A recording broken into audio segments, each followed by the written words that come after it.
Екипата на вчерашни новости останува доследна на своите принципи за професионално известување и ќе продолжи да ја следи кампањата на единствената партија учесник на изборите.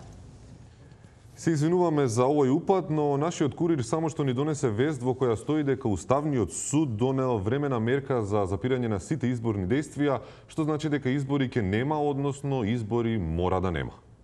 Може би и затоа посетата на Велјановски на Ватикан и не беше само случајна. Наместо како и секоја година да се одржи на 24 мај, на барање на папата, средбата годинава се одржа една недела порано. Вчерашни дзирна зад портите на Систинската капела. Председателот Велјановски кај папата за кризата да најди решение.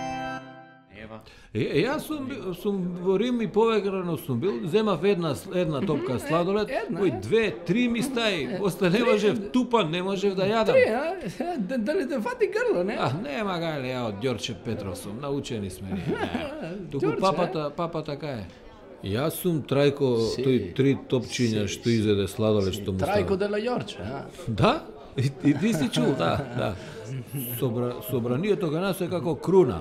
Ваква круна, ама ја го распуштив собранието. Кажи му, го распуштив? Го распушти? Да, бе, да. Брависимо, Трајче. Не е забраво, бе, папа. Јас грешив кога го распуштив собранието. Се, ако може да ми направиш нешто за па да го свикам. Амин да даеш. Амин, имаш уставен суд. Уставен. Добро. Ајдно за Фейсбук. Со папата разговаравме за сладоледот воопшто, они тоа джелато го викаат.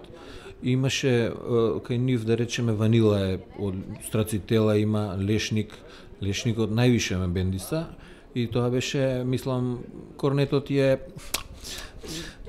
одличен беше сладоледот, меѓутоа поважно е тоа што тој ми посочи дека со помош на Уставниот суд јас ќе можам повторно да го свикам собранието за да најдеме излез од кризата што е овдека, верујте.